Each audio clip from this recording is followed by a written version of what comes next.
Muy bien. We are looking at the document for TENER plus age, eyes, and hair.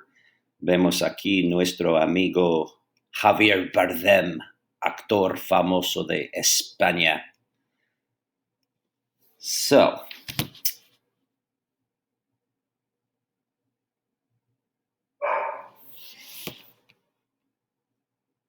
I just got kicked out again. Like in English, in Spanish, we have hair and eyes. We use tener for eyes and hair. All right, you know this already, but the age, and I was explaining that students in the past have lost points because they don't express the age correctly. All right, and let me explain how. First of all, in Espanol, with age, we have it. We don't be it. All right, you have a number of years. So if you are 15 years old, tú tienes 15 años. Yo tengo 47 años. Why am I stressing the word años? Because I've seen many students leave that out. So they would say, yes, my famous person has 39. 39 what? Okay, so it is essential that you include años. All right. Also, we do not use ser. So I've seen students say, Tom Brady es 43. He is 43. Like, that's great, but that doesn't mean anything in Spanish. All right. You can't be a number. Tom Brady tiene 43 años. All right. So you have the number of years. Also, you need to express the number in Spanish.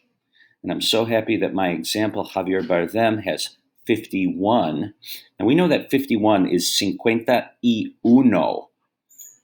But uno, when we're counting something, masculine changes to un. Tengo un lápiz. Tengo una taza. All right? Tengo una nariz. Tengo un marcador. The same thing happens when it's 21, 31, 41, 51, etc. So 51 años, because años is masculine, el año, right? So uno changes to un. Not the biggest deal if you miss it. However, formatting for numbers is sometimes a struggle for students. So I provided a link right here with a pretty detailed lesson of numbers in Spanish. So cardinal number forms, you can see on my screen now, into the 20s, which are contracted, and then 31 through 99,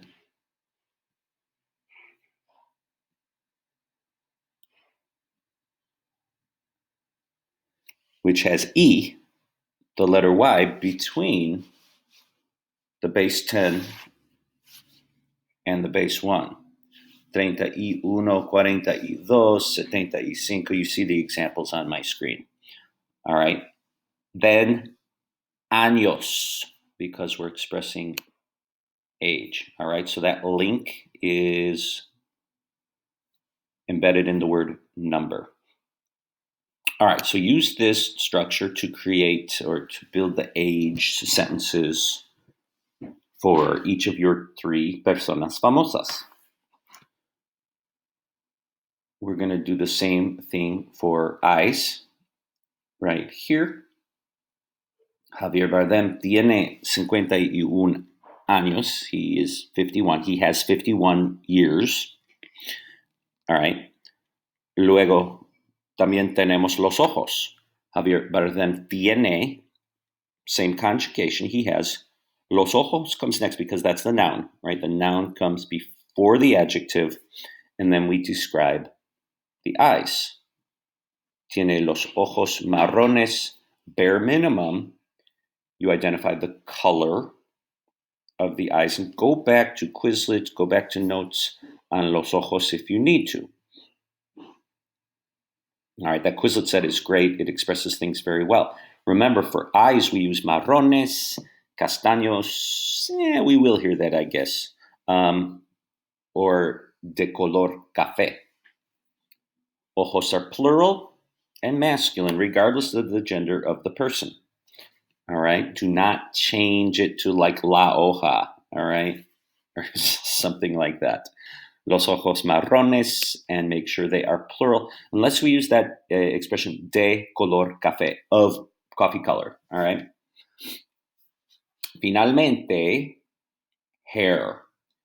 Now, you will see the word cabello instead of pelo. It is not caballo. Cabello. You see that on my screen at the bottom of my page. Hair is masculine and singular, whether you use el pelo or el cabello. El cabello is like your hairdo. El pelo could be like, oh, there's a hair in my eye. Es un pelo. But it's not a cabello. A cabello is like the whole, I'm doing this, but I got nothing, right? El pelo could be like that, right? So hair is masculine and singular, regardless of which term you use. Do not say caballo. Do not write caballo. He doesn't have a blonde horse. She doesn't have a red horse. Es el cabello, no es el caballo. Very similar, yet very different, okay? And of course, hair is masculine and singular, regardless of the person, regardless of which term you're using.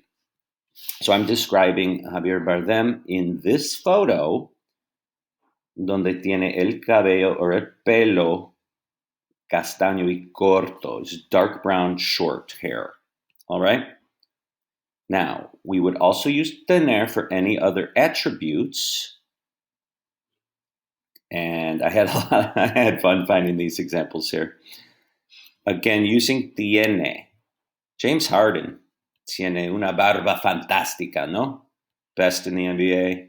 And I don't really watch basketball, but I know who James Harden is.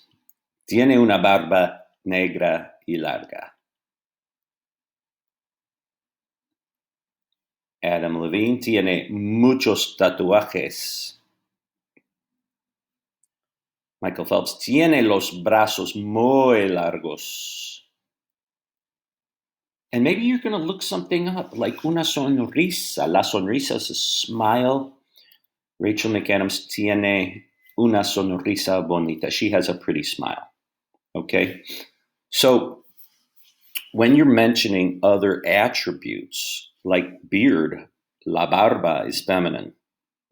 So is smile, la sonrisa. Arms, los brazos, are masculine plural. So whatever adjective you use to modify, like you're mentioning it because it's significant, right? Michael Phelps has arms.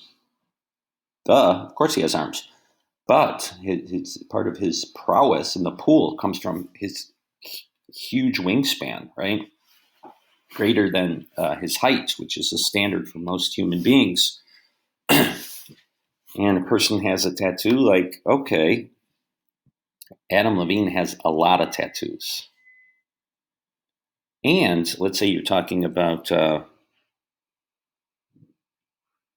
Post Malone with tattoos on his face, maybe you would mention that, all right? That would be, tiene tatuajes en la cara, right? Like on its face. Because that would be significant. All right, so use this document. I created this with 3 blanks, so if you have not done your sentences already, you could type them in here, create them underneath mine, and see what yours should look like, and then paste them into your final draft. If you've already written your age, eyes, and hair sentence, you could compare them with these to make sure you're formatting correctly. Use the link to check your spelling and format for the numbers. All right, you see the link there is right under the word number. And remember, the additional attributes, it's optional, right? But some of you will achieve some bonus on this for adding a little extra. Just make sure that you do the minimum requirements.